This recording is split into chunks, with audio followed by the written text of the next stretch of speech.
One day, in retrospect, the years of struggle will strike you as the most beautiful. Being entirely honest with oneself is a good exercise.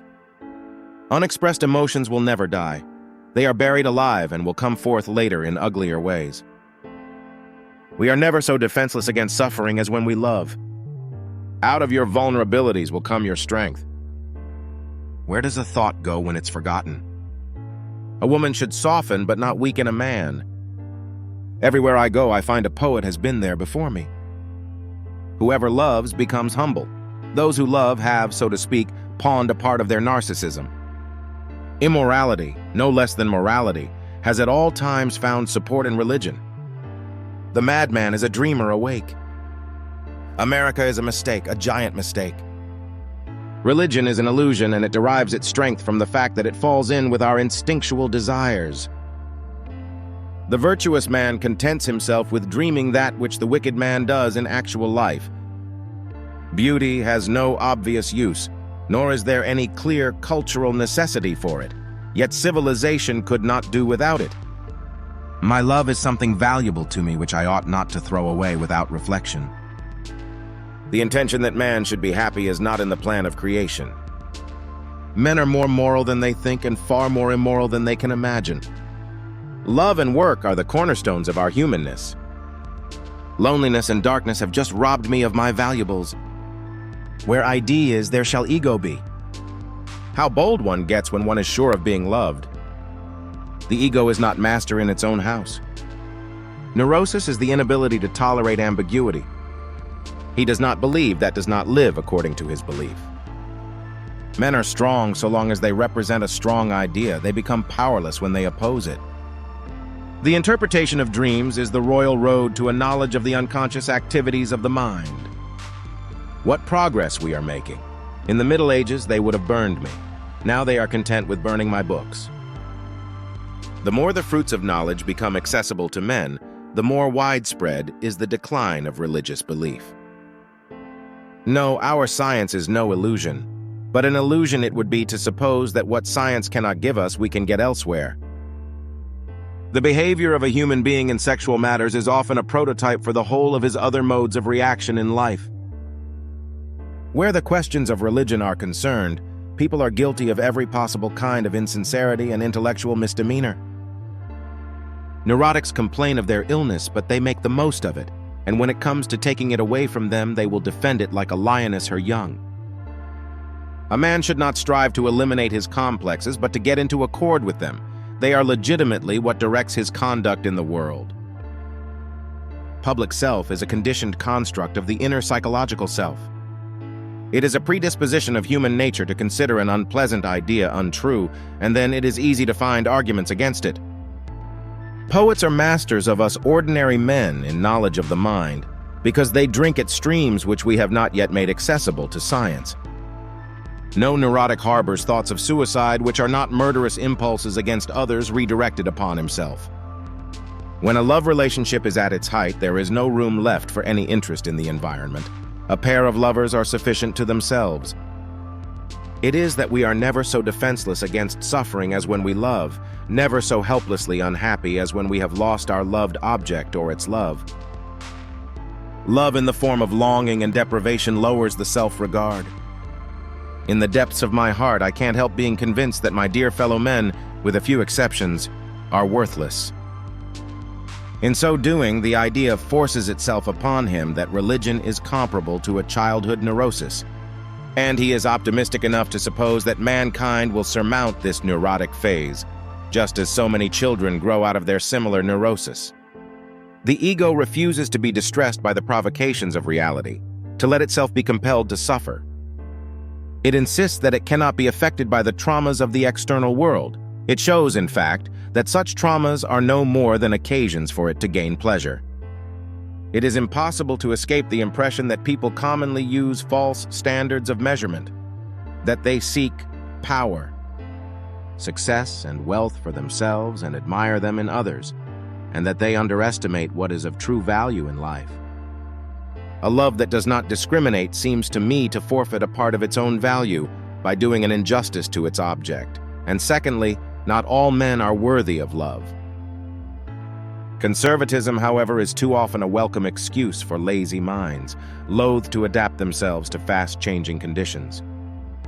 Illusions commend themselves to us because they save us pain and allow us to enjoy pleasure instead.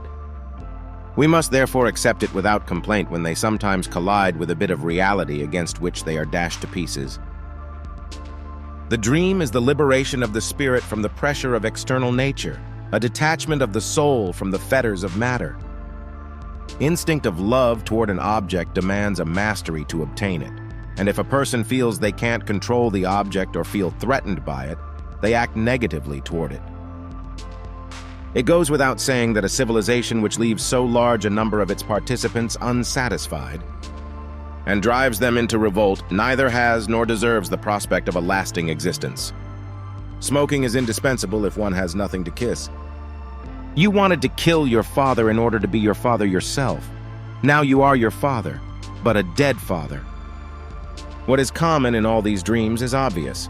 They completely satisfy wishes excited during the day which remain unrealized.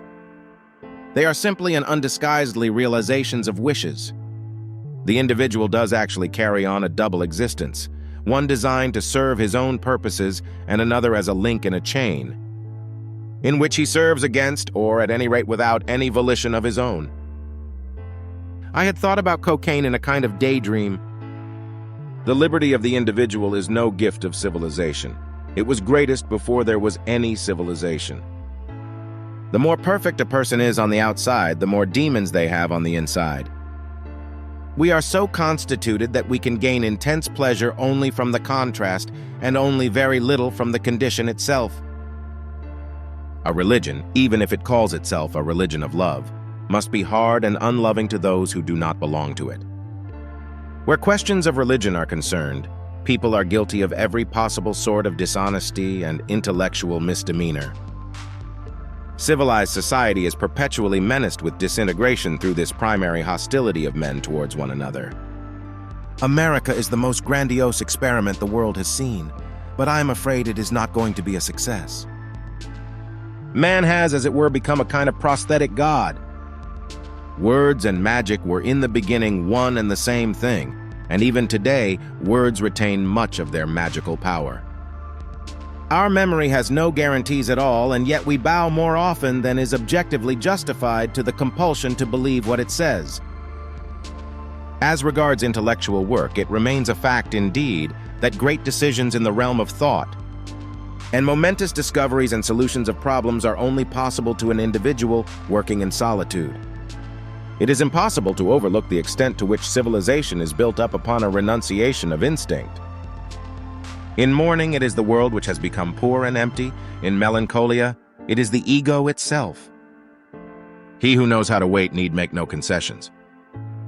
And it is only after seeing man as his unconscious, revealed by his dreams, presents him to us that we shall understand him fully. For as Freud said to Putnam, we are what we are because we have been what we have been. We are what we are because we have been what we have been.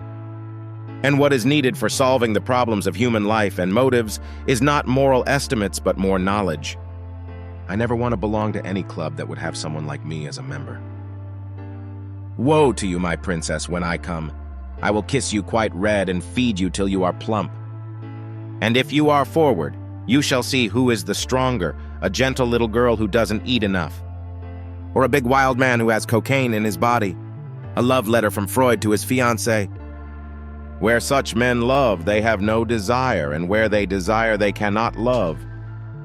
Time spent with cats is never wasted. Dream is the dreamer's own psychical act. Everyone owes nature a death. The unconscious of one human being can react upon that of another without passing through the conscious. Nothing that is mentally our own can ever be lost.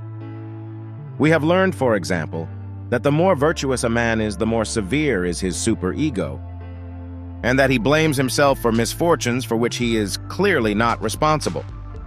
We are what we are because we have been what we have been. Life is impoverished. It loses in interest, when the highest stake in the game of living, life itself, may not be risked. It becomes as shallow and empty as, let us say, an American flirtation. No one who, like me, conjures up the most evil of those half-tamed demons that inhabit the human breast, and seeks to wrestle with them, can expect to come through the struggle unscathed. If children could, if adults knew. The weakness of my position does not imply a strengthening of yours. Experience teaches that for most people there is a limit beyond which their constitution cannot comply with the demands of civilization.